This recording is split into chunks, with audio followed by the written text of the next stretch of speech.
disait Lama nismecha parashat Azria sherov inyane negaim umetzoraim mevoarim le parashat Shmini sherov ruba oseket beinyane ma'achalot asurot. Pourquoi la Torah, Sam, a juxtaposé l'interdiction des aliments interdits, qu'on a parlé de ça beaucoup ce Shabbat, avec celui de l'interdiction de parler de la médisance? Je répète, pourquoi la Torah a juxtaposé, c'est pas un hasard, les interdits de consommation d'aliments interdits dans la Torah avec celui de l'interdiction de parler. Et là, il dit Anegaim baim alashon hara. On le sait que ces maladies arrivées, on va les développer dans la semaine, à cause du lashon hara, de la médisance, de cette bouche qui parle. Ou be'ot sherov ben adam, il dit Rav Israël, ça l'intéresse une chose énorme. Alors que la majeure partie des personnes, Nizarim, Zeirut Yetera, Me'achilat Ma'achalot Asurot. La majeure partie des personnes font très attention à ne pas manger des aliments interdits. Eric. Olivier, il est là, je ne peux pas faire attention qu'il était là. Olivier, Baruch Haba. Quel tzaddik, ce matin, il n'a pas dit un mot. Hazak Baruch, Olivier.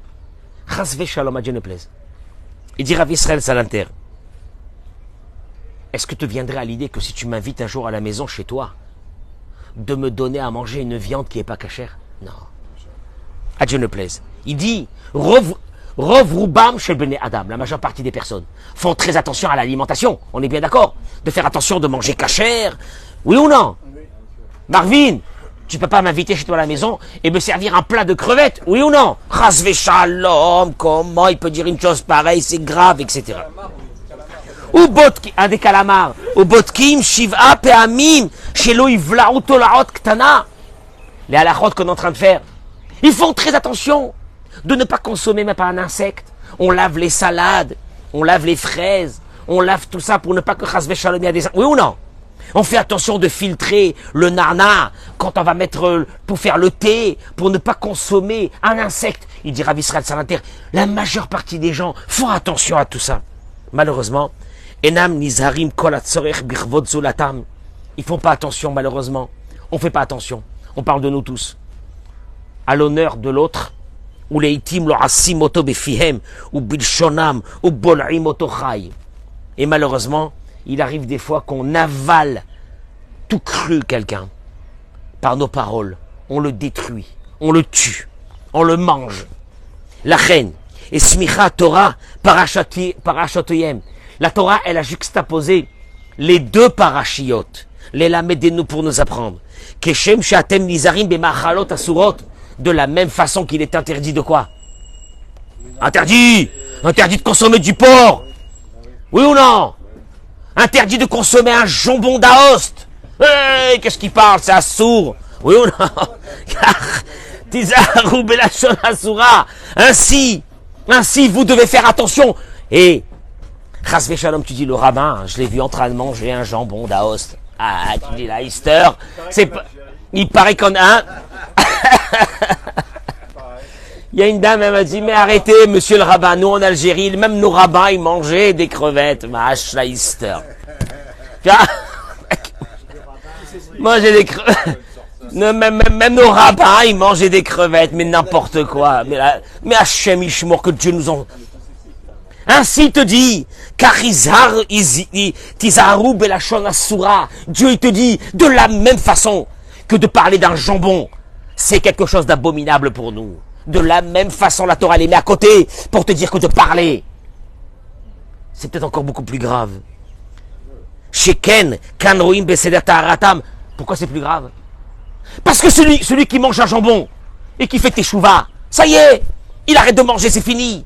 Et là, nous voyons dans ces deux parachiotes la réhabilitation de cet homme dont la lèpre s'était emparée de lui, de ses habits, de sa maison. Et tout ça pourquoi? Le Kohen, il venait, il lui disait... Mon cher ami, ta situation, elle est grave. Mais grave de chez grave. Qu'est-ce qu'il y a? Qu'est-ce que j'ai fait? Ta bouche, ta bouche, tu parles sur les autres. Et on va le faire sortir du camp. Et il va rester impur. Et avant de le rendre pur, il y a une procédure d'une lourdeur qu'on se dit, mais la vérité, mais qu'est-ce que c'est ça? Monsieur le rabbin, qu'est-ce que j'ai fait? J'ai pas critiqué, j'ai constaté. Tu entends ces mots-là? J'ai dit la vérité. J'ai dit la vérité. J'ai rien dit, j'ai dit la vérité. La Torah te dit cette vérité-là, tu sais comment on l'appelle? L'abomination la plus grande au monde, parce que tu as ouvert ta bouche. Et là, je voudrais qu'on commence ce sujet, parce que ça va nous prendre cette semaine entière. Mais il faut qu'après cette semaine, on puisse avoir en nous des éléments qui nous permettront qu'au moment où tu as envie de prendre le téléphone et appeler un copain pour lui dire « T'as entendu ?» Sur la Torah, tu racontes à personne, mais il fait rentrer la Torah, il fait rentrer Dieu. Il va raconter un Lachon Hara et il dit sur la Torah d'Israël, de raconter à personne, je t'en supplie, je veux te dire un truc. Et la Torah te dit, écoute-moi bien, ah, manger du porc, c'est grave. Rav Israël Salanter, il dit, il y a 100 fois plus grave que manger du porc. C'est de manger un être humain tout cru. De le manger, de le bouffer, de lui bouffer sa vie. Vous allez le voir tout de suite. Alors, Bezrat Hashem, nous commençons. Je vous en supplie, partagez-moi ce cours. Bevakasha. Tu es avec nous, Michael? Viens, mon chéri, viens. Viens à côté de nous, reste à côté de nous, reste un peu à côté de nous. Je vais très vite. Bezrat Hashem, venez. Oh là là. Eric, pour une rentrée, il y a du monde, hein. Baruch Hashem, Toda Rabba. Vous me permettez de faire la bracha et de répondre, s'il vous plaît. Baruch Ata Adonai Eloheinu melech haolam, she'akol niya bidvaro. Les croissants sont revenus. Merci à Eric de nous apporter des croissants tous les matins. Bracha ve'atzlacha men ken yirahi ratzon. Je vais avancer dans l'idée. Écoutez-moi bien. L'un de nos grands maîtres, le Pelé Yoetz, Rabbi Eliezer Papo, ramène la chose suivante. Yadoua, mais Bémet, je vous assure, celui qui veut avoir une bénédiction de Dieu d'un autre monde, je lui conseillerais d'écouter ce cours de ce matin et de comprendre que de parler, ça va lui apporter en lui que les plus grands problèmes de la vie, de parler. Vous allez le voir pourquoi. Yadoua, il dit, Rabbi Eliezer Papo, partagez ce cours, je vous en supplie, partagez ce cours. Bon, on est à Dora Géoula, il fait une chaleur terrible, il n'y a pas de lumière, Je me sens là dans l'ombre. Moi, je voudrais avoir un peu plus de lumière. La prochaine fois, tu me mets là ici, tu me colles ici pour que... Voilà. Qu'on soit... Baruch Abba Veshem Hashem. Écoutez-moi bien. Il dit Rabbi Eliezer Papo, mais je vous assure, s'il y a une chose qui me touche, personnellement, c'est ce fonctionnement de certaines personnes que pour eux, de parler de la médisance, c'est normal. Il n'y a pas de... Il te dit, Rav Israël Salanter, on les a mis ensemble, l'interdiction de manger du porc, avec celle de parler des autres.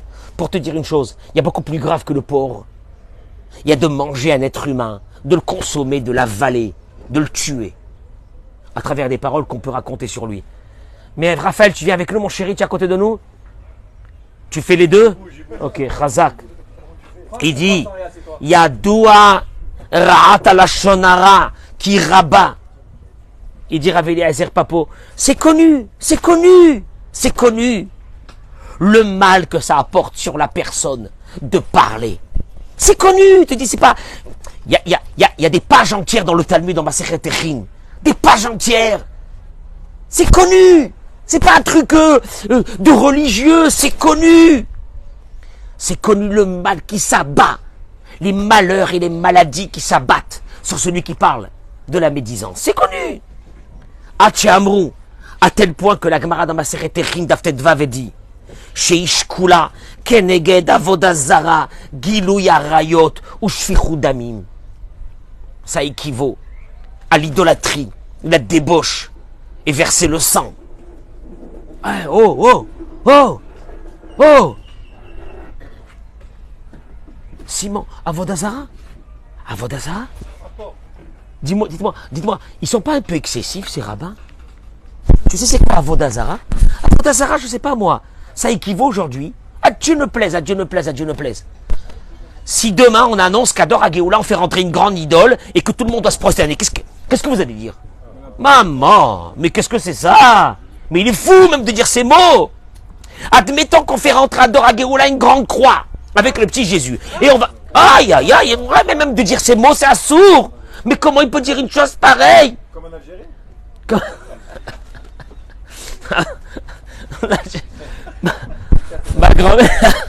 Ma grand-mère allait à Shalom, Simcha Bat Kamra, allait à Shalom, que j'adorais ma grand-mère. Elle me disait, mon chéri, je veux venir chez vous pour le carême. Simon, moi je venais d'une famille de rabbins. Je dis à mon père, papa, c'est quoi le carême? Alors, mais c'était des tzadikim, c'était des gens tellement bien, Baruch Hashem. Quoi? Là, de parler sur un ami, sur un copain au téléphone. C'est comme si je me prosterne à une idole. Mais qu'est-ce que c'est? Mais c'est quoi ça? Vous allez le voir tout de suite. Velachonara ouam dabir bignu travero afilou omer emet. Alors le rabbi Eliezer Papa il te dit, tu sais c'est quoi parler du lachonara? Ah, c'est de dire la vérité. Parce que moi des fois il y a quelqu'un qui vient et m'a dit, ah vous savez monsieur le rabbin, moi ce que je vous dis là c'est la vraie vérité. Eh ben c'est ça la shonara. Parce que si c'est pas la vérité, c'est pire. C'est Motzi Shemra. Alors Motzi Shemra, celui-là, que Dieu est son âme. C'est celui qui fait sortir qui colporte une rumeur qui n'est pas vraie. Alors celui-là, il est dans les mains de Dieu, je le plains. La shonara, c'est de dire la vraie vérité. Il te dit Rav Eliezer Papo.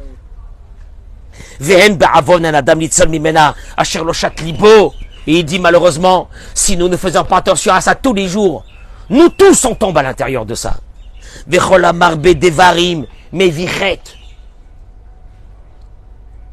Et tout celui qui parle beaucoup arrivera à cela. Traduction des mots, Eric. Il ne faut pas parler beaucoup. Il ne faut pas s'asseoir pour ne rien dire. Il ne faut pas s'asseoir pour parler avec des copains. Qu'on la marbé des varim. À force de parler, tu vas arriver à... T'as entendu? Hein? T'as entendu? T'as pas entendu? Sur la Torah. Non. Non, mais je vais te dire un truc, mais c'est confidentiel. Ne le dis à personne. Et là, le Satan, il lui arrive sur lui. Il sache une chose, hein. Qu'il sache une chose. Il va pas lui arriver des bonnes choses ce jour-là. Et pourtant, qu'est-ce qu'il fait? Il parle de la vérité. Il dit, faites attention, Kolam Marbé Devarim. Tu veux que je te dise une chose? Ne parle pas. Oui, mais monsieur le rabbin, si je parle pas, je deviens triste. Eh ben, plus personne ne va me parler. Je vais rester seul. Mais reste seul. Si tes copains, c'est fait que pour parler sur les autres, reste seul. Tu sais pourquoi reste seul? Parce que toutes les maladies du monde, ils nous sont tombés dessus à cause du lachonara. Que ça. Qu'est-ce qu'on fait de mal? Est-ce qu'on fait quelque chose de mal? Eric, honnêtement, qu'est-ce qu'on fait de mal? Attends une seconde. Non. Est-ce que dans la vie normale, courante de tous les jours, qu'est-ce qu'on fait de mal? On fait rien de mal. Alors qu'est-ce qu'il y a? Il y a une chose qui amène sur nous toutes les maladies du monde. La shonara, de parler. Et ça, c'est la Gemara qu'elle te le dit. Uktiv, je termine par les mots de Rabbi Eliezer Papo. Le Chafetz Chaim, pardon, le Tehilim, Chafetz Chaim, il parle de ça, on verra dans les jours à venir. Mais David Ameller, dans le Tehilim, vous connaissez le Tehilim ou non? Ah, vous aimez le Tehilim, oui? Qu'est-ce qu'il dit? Miha'ish Chafetz Chaim. C'est qui l'homme qui veut vivre? Vivre. On vit à peine une fois. On peut vivre sans maladie, sans drame. Oui ou non? Chafetz Chaim, l'homme qui cherche la vie, la tranquillité dans ce monde, la parnassa, le shalom à la maison, la santé avec les enfants. Tu cherches ça, il te dit David Ameller. David le roi, David Ameller dans son Tehilim, il te dit, tu cherches la vie? Eh bien une chose. Netzor leshoncha mera. Netzor leshoncha mera. Ferme ta bouche. De ne pas parler du mal. ולפי חומר שבו וגודל עונשו, ממנו ניקח לדעת כמה מכעיס את בורו. Dis-moi, il termine avec ces mots, ils sont dramatiques. Eric, est-ce que c'est marqué celui qui veut la vie, qui ne mange pas de porc? Non. Est-ce que c'est marqué celui qui veut la vie, qui prie tous les matins? Non. Où c'est marqué ça? Tu veux la vie, mais tu veux la vraie vie. Tu veux, tu sais quoi? Tu veux une bénédiction de Dieu d'un autre monde?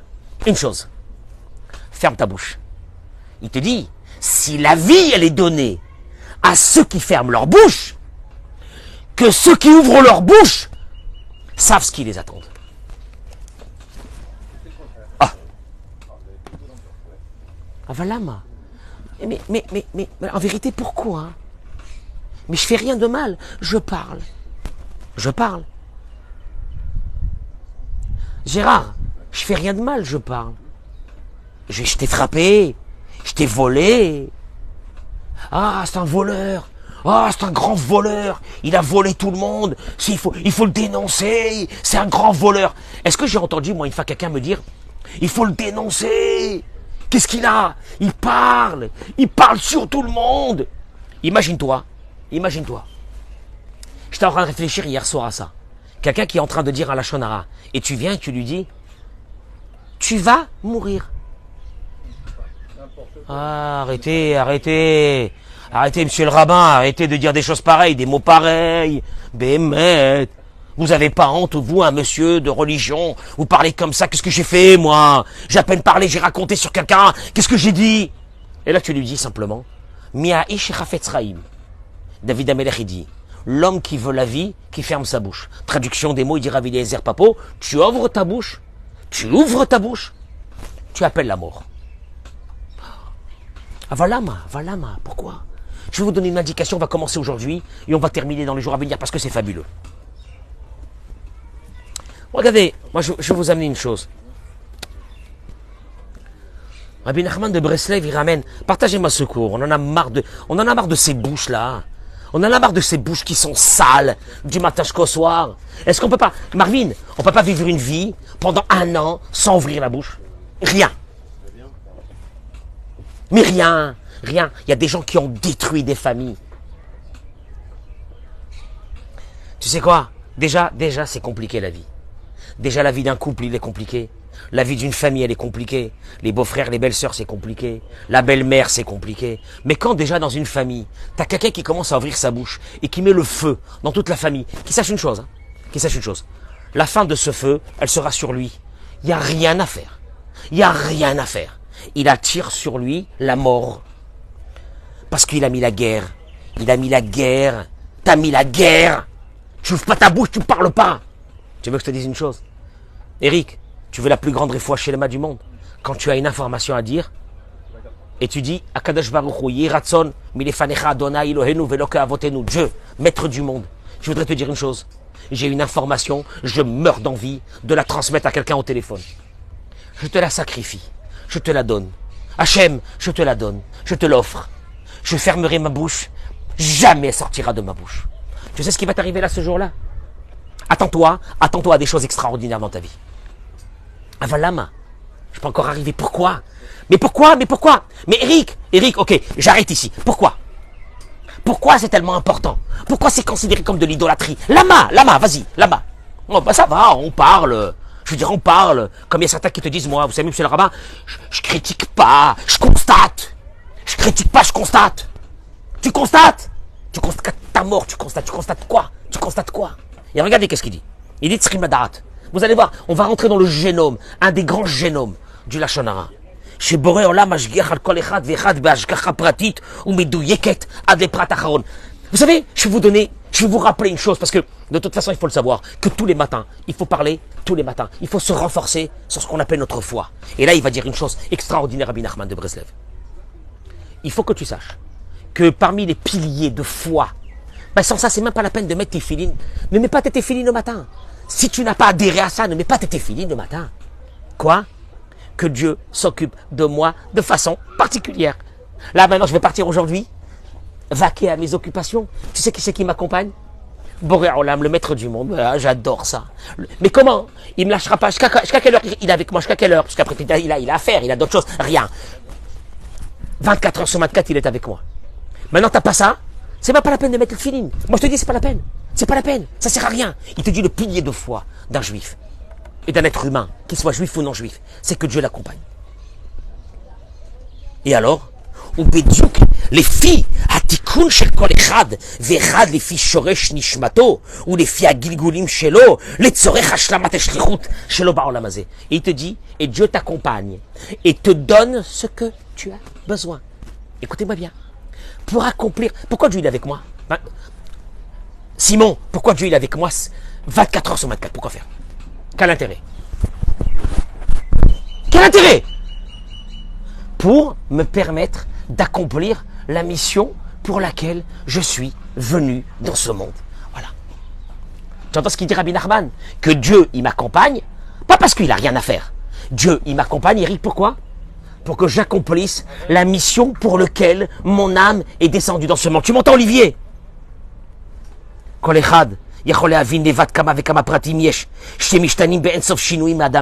Et de là, tu comprends que donc l'occupation divine sur moi, elle n'est pas du tout la même que celle sur toi. Pourquoi? Pourquoi? Pourquoi l'occupation divine qui va s'occuper de moi 24 heures sur 24, elle n'est pas du tout la même? Pourquoi elle n'est pas linéaire sur tout le monde? Mais Eric, ça aurait été horrible. Mais ça aurait été... Mais Sam, ça aurait été horrible si Dieu s'occupe de nous tous la même chose. Puisque nos âmes n'ont pas la même mission. Tu me suis ou non? Et alors? Il dit, comme nos sages ont dit,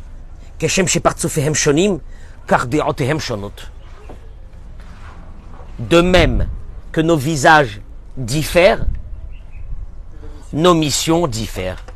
Je n'ai pas compris. Pourquoi Dieu, tu n'as pas fait que nous tous, on soit grands, blonds, yeux bleus, beaux gosses, musclés? Lama, Hachem lama. Pourquoi chacun, il a un visage différent? Olivier, tu m'entends ou non? Il n'a pas de problème, on est unique, il est beau gosse. Olivier, il est beau gosse. On est unique. Et il est unique, Olivier. Mais Olivier, pourquoi on n'est pas tous comme toi? Parce que sa maman, elle a cassé le moule. Sa maman, elle a cassé le moule après qu'elle a fait. Merci, tu diras, merci à ta maman. Il te dit, Nimtsa chez l'école Adam Ba'olam yesh maslul ishi ou meyuchat shelo. C'est pour venir te dire une chose. Gérard, on est ensemble là, ce matin, mais en fait, toi tu as ta mission, moi j'ai la mienne, elle n'a rien à voir. Georges, toi tu as ta mission dans ta vie, pas la même que la mienne. On n'a pas les mêmes missions. C'est tout.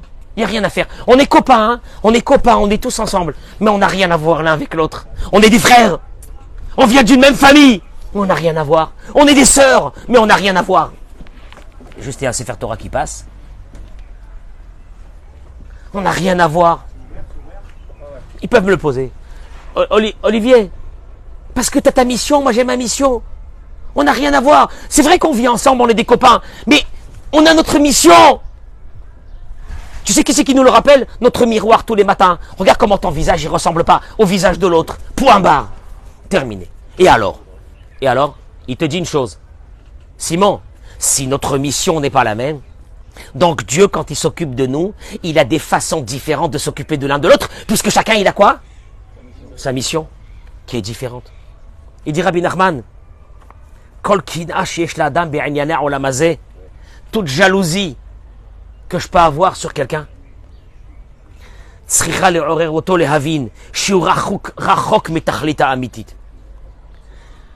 et donc de là, il va vers un chemin. Si je suis jaloux de quelqu'un, c'est que je suis en train de m'éloigner de la vérité divine. Quel est le rapport? Je suis jaloux de l'autre. Pourquoi l'autre il a réussi dans les affaires? Pourquoi l'autre il a une maison de malade? Pourquoi l'autre il est parti, il va à Eilat? Pourquoi l'autre déjà il prépare Shavuot pour aller je sais pas où? Et puis après Sukkot, et puis après les vacances du mois d'août? Et pourquoi moi je suis là planté, je bouge pas d'ici? Pourquoi l'autre il a une maison là de folie avec 12 pièces, avec une piscine à l'intérieur? Et pourquoi moi non? Et puis tu n'as pas vu quand il descend en bas quelle voiture qu'il a? Où ils sont là? Tu t'étais pas au courant, hein? Il rentre, bah t'as pas vu, il rentre de Dubaï. Je sais pas comment ils font. Hein. La vérité, merci pour eux, mon Dieu. Mais Merci pour eux, mon Dieu, je ne sais pas comment ils font. Hein? Il fait rentrer Dieu avec lui dans sa catastrophe. Merci mon Dieu pour lui, la vérité. Je dis rien, hein.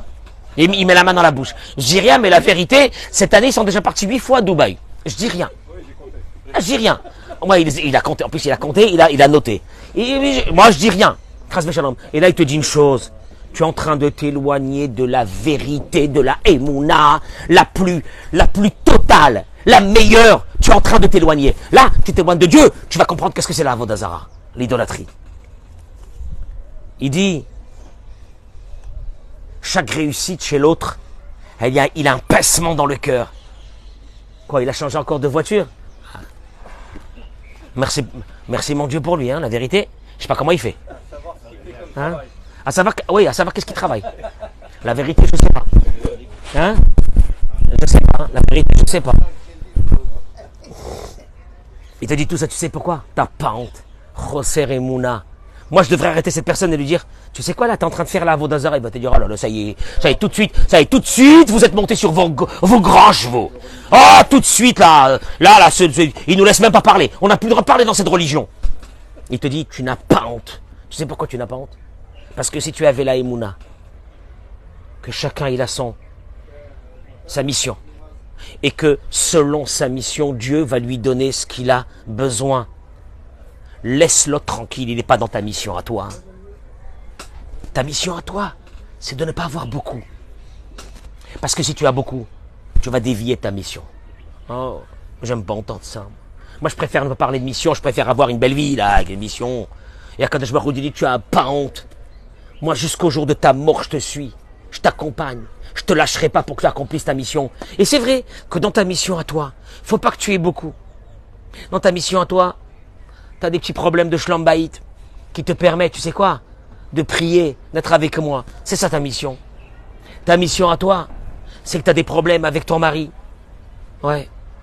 Ta mission à toi, c'est qu'avec tes enfants, ça va pas être facile. Ah, pourquoi je peux pas avoir une vie tranquille, moi? Et quand je te dis, toi, tu ne connais pas ton âme. Et tu ne sais pas pourquoi elle est revenue. Il faut que tu passes tout ça. Alors, tais-toi. Remercie Dieu. Accepte. C'est caché, hein? D'un seul coup, quand on commence à parler de nous, ça commence à devenir difficile de parler de Emouna, hein? Parce que la Emouna, c'est beau de parler de la foi, tant que ça rejoint les problèmes des autres, mais pas les nôtres. Il te dit, la règle elle est, chacun, la règle elle est, rappelez-la vous, je vous en supplie, chacun il a sa providence particulière de Dieu. Dieu va Marvin, il va te créer tes conditions, mais c'est cousu humain. Les conditions que tu as besoin pour accomplir. Sur mesure. C'est du n'importe quoi, j'en peux plus de cette vie, moi. La vérité, mais qu'est-ce que c'est ça? Mais pourquoi? Qu'est-ce que j'ai fait au bon Dieu? T'as rien fait au bon Dieu. Tu connais, toi, ta vie antérieure? Tu connais ton âme, pourquoi elle est revenue dans ce monde? Ah bon? Ouais, mais moi, j'ai pas envie de penser à ça, moi. Moi, j'ai envie de kiffer à Dubaï, moi. Et Dieu, il te dit, écoute-moi bien. Écoute-moi bien. Comme il dit le Messilat Yesharim, l'essentiel du souvenir de l'être humain depuis le matin quand il se réveille, c'est pourquoi il est venu dans ce monde. Ouais. Parce qu'on va partir. Hein. Vous inquiétez pas, on va partir. La plus grave maladie du monde, tu la connais, Simon? La plus grave maladie qui a tué le maximum de personnes, c'est la vie. Tous ceux qui viennent au monde vont mourir. Voilà. Donc la plus grave maladie, c'est laquelle? C'est la vie. Ouais. Ah, c'est bien de se rappeler de cela. Qu'à partir du moment où on est, le compte à rebours a déjà commencé. Ouais, inexorablement. Il n'y a pas un seul sur des centaines de milliards de personnes qui ont vécu dans ce monde, depuis la création du monde. Il n'y en a pas un seul qui a été oublié par Dieu. Tu sais pourquoi? Parce qu'en vérité, comme il dit le Messilat Yesharim, l'essentiel de la foi d'un être humain dans ce monde, c'est de se rappeler que la vie, c'est pas ici. Ah, c'est pas réjouissant pour un commencement d'Ora Géoula. Que la vie, c'est pas ici. Oui, que la vie, c'est pas ici. Nous avons en nous quelque chose d'éternel, qui est venu dans ce monde dans une enveloppe corporelle. Et cette enveloppe corporelle devra passer tout ce qu'elle doit passer, pour permettre à cette âme de repartir encore beaucoup plus brillante. C'est tout. Ah bon? C'est tout. C'est tout. Sur ça, le Talmud dit que si l'être humain se rappelait de cela toute la journée, le monde aurait été détruit. Tu sais pourquoi? Parce que tous les combats de la vie que nous menons, c'est pourquoi? C'est parce que nous avons en nous un sentiment utopique d'éternité. Et c'est pour ça qu'on se bat, hein ou non? On se bat pour un patrimoine, on se bat pour avoir le maximum, oh non? On se bat pour ça, tu vas te battre et puis tout ce que tu t'es battu, tu vas le laisser puis tu vas partir. Mais rien, wallo, même pas ta montre, tu vas pas la prendre avec toi, ma montre. Ah, j'ai une belle montre. Non, tu la prendras pas avec toi. Je peux pas. Là, au moins les clés de ma Porsche. Non, même pas. Tu peux pas les prendre avec toi. Ah, rien. Alors les clés de mon appart. Qui c'est qui va prendre mon appart? Ah ben, c'est ceux qui resteront. Ah, oh. Oui. Traduction des mots. Laisse tomber. Avalma. Tu sais ce qu'on vient de dire maintenant, Olivier? Tu sais comment on appelle ça? La Emouna. Et maintenant, vous allez me dire quel est le rapport avec le Lashon Hara? Je vous rappelle une chose. Vous le savez mieux que moi. Je vais être avec vous très, très honnête. Est-ce que nous parlons du Lashon Hara sur un malheureux qui traîne dehors, qui n'a pas où habiter? Est-ce qu'on parle du Lashon Hara sur quelqu'un qui est très malade? Jamais. Est-ce qu'on parle du Lashon Hara sur quelqu'un le malheureux, que sa vie c'est un enfer? Jamais. Sur qui on parle? Eric, sur qui on parle? Sur ceux qu'on est jaloux d'eux. Oui, ben t'as raison. Sur ceux qui vont à Dubaï. Sur ceux qu'on est jaloux d'eux. On est jaloux d'eux. Écoute-moi bien. Traduction des mots. Qu'est-ce que ça veut dire on est jaloux d'eux? Qu'est-ce que ça veut dire on est jaloux? Qu'est-ce que ça veut dire on est jaloux d'eux? Et là je te réveille tout de suite. T'es jaloux? Tu sais que les moyens que Dieu lui a donnés, c'est en fonction de sa mission. Ouais, alors pourquoi ma mission à moi, elle n'est pas... Tu veux poser des questions, on va les poser à Dieu. Ta mission à toi, elle est de ne pas être riche. Oh, je peux pas. Lama. Tu connais ton âme? Tu sais que si je te donne la richesse, tu vas devenir fou et tu vas dévier de ta mission. Traduction des mots. La jalousie égale manque de émouna. Mais la jalousie nous amène à l'envie. L'envie nous amène à quoi? À parler sur l'autre. Je répète, je vous mets au défi. Est-ce qu'un jour vous avez parlé sur un grand malheureux, un misken de chez misken qui est dans la rue? Est-ce que vous parlez sur lui? Aucun intérêt de parler sur lui. Alors sur qui on parle? Sur ceux sur qui on est jaloux. C'est la jalousie qui nous amène à parler sur les autres. Donc moi je dirais à quelqu'un, et la jalousie, ça vient parce qu'il y a un manque de Emouna. Eric, quel manque de Emouna? Ce que Dieu lui a donné à l'autre, c'est ce qu'il a besoin pour accomplir sa mission dans ce monde. Traduction des mots. Si moi je jalouse quelqu'un et je me mets à parler sur lui, c'est qu'en fait, je suis en train de transgresser et de détruire la chose la plus importante de la vie, qui s'appelle la Emouna, la foi juive. Et là, le Talmud y termine en te disant une chose, que celui qui parle du Lashon Hara, Keilou Oved Avodazara. C'est comme si qu'il a adoré les idoles. Non mais, enfin voyons, les idoles. Quelles idoles? Tu sais, les idoles, l'idolâtrie c'est quoi? L'idolâtrie c'est d'oublier. C'est d'oublier. Quand tu regardes ta vie et celle des autres qui sont autour de toi, les fondamentaux de cette vie. Que quoi? On va partir de ce monde. On a une mission à accomplir. Dieu, il est avec nous, Olivier. Il ne te lâche pas un instant de ta vie.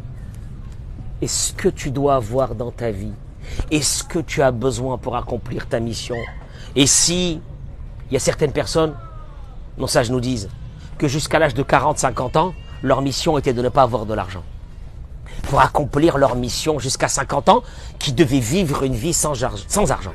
Et puis à 50 ans, le mazal leur a souri et ils ont commencé à gagner beaucoup d'argent. Ça fait partie aussi, oui, dommage qu'il n'a pas gagné cet argent à 25 ans ou à 30 ans. Cela lui aurait fait une vie. Non. Il y a des étapes de ton âme et selon les étapes de ton âme, Dieu te donnera exactement ce que tu as besoin. Tu dis dommage. Mais dommage que l'argent m'est venu à 50, 60 piges. J'aurais pu les avoir à 30 ans. Ça m'aurait servi à 30 ans. Non, mon pote. À 30 ans, tu avais un passage de ta mission qu'il ne fallait pas que tu aies cet argent. À partir de là, quand tu regardes l'autre et sa voiture, dis-toi une chose. Si Dieu lui a donné autant de moyens, c'est qu'il a une grosse mission à accomplir. Il a intérêt à bien l'accomplir, celui qui a des moyens. Il a intérêt. Parce que, comme le dit Rabbi Nachman de Breslev, que le jour où la personne n'accomplit pas sa mission, Dieu, qu'est-ce qu'il fait? Il lui enlève les moyens. Il enlève les moyens!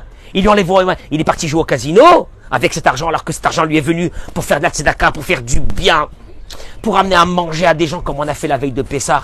C'était fabuleux. Ce qu'on a fait cette veille de Pessah grâce à vous toutes et vous tous, c'était énorme. On a amené à manger à des gens. Vous savez même pas ce que ça veut dire donner à manger à des gens. Je vous assure. J'étais la semaine dernière en plein, je crois que c'était les mi-fêtes. J'étais à Rami Lévi. Une dame, elle m'appelle. Elle me dit, venez voir mon frigidaire, j'ai rien. Comment en 2023, on peut venir te dire, j'ai rien dans le frigidaire? Je lui dis, dites à votre mari que je lui laisse des cartes prépayées. Comment on appelle ça, la Kabbalah, là-bas, là, où c'est qu'il y a à la caisse centrale. Pour qu'il... Voilà à quoi sert l'argent. Ça, c'est de l'argent qui sert à quelque chose. Mais quand la personne se met à faire des bêtises avec cet argent, Dieu lui enlève l'argent. Dommage, hein? C'est pourquoi? Parce que lui, Dieu avait prévu pour son passage dans ce monde une grosse somme d'argent. Il avait besoin de cette grosse somme d'argent pour accomplir sa mission. Mais tout ça, une condition, c'est quoi? C'est que tu accomplis ta mission. Mais si tu accomplis pas ta mission, qu'est-ce qu'il fait Dieu? Il enlève ça pour la donner à quelqu'un d'autre. Traduction des mots, l'argent de l'autre, c'est pas parce qu'il a réussi. C'est parce qu'il a une mission à faire. À partir de là, moi, j'ai pas à le jalouser. Il est en train d'accomplir sa mission. C'est comment on appelle ça? La foi. Et le Lashon Hara, c'est le pivot central qui démontre où tu es. Quelqu'un qui va venir et va te dire, Gérard, tu as vu, Dieu merci, hein? Sauve-toi. Dieu merci, ça veut dire quoi? Vous voulez parler sur l'autre qui a réussi? Si l'autre il a réussi, c'est que c'est Dieu qui a voulu. Si Dieu il a voulu, tu es en train de parler sur qui là? Tu es en train de parler sur qui? Tu critiques qui en fin de compte là? Tu critiques Dieu de lui avoir donné ça. Et puis dans les jours à venir, on continuera à parler un peu de cette grave maladie que nous avons tous qui s'appelle la médisance, parce que c'est elle qui nous amène tous les malheurs du monde. Tous les malheurs du monde, c'est elle. Cette médisance. Et je vous assure que si on peut travailler ça cette semaine, et parlez-moi, vous allez voir comment Dieu sera avec nous, comment Dieu va nous favoriser, comment Dieu va nous donner tout ce qu'on a besoin. Je vous souhaite une journée de folie. Amen. Keni Ratson Todaraba. Rabbi Hanania ben Akashia Omer Kadosh Baruch Hu lezakot et Israël. Lefichach irbalem Torah mitzvot sheneemar Adonai chapetz lema'an tzidko yadir Torah yadir. Amen.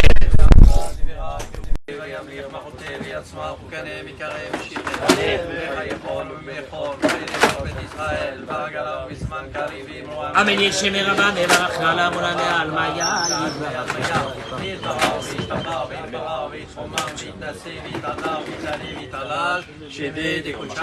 Amen. Amen.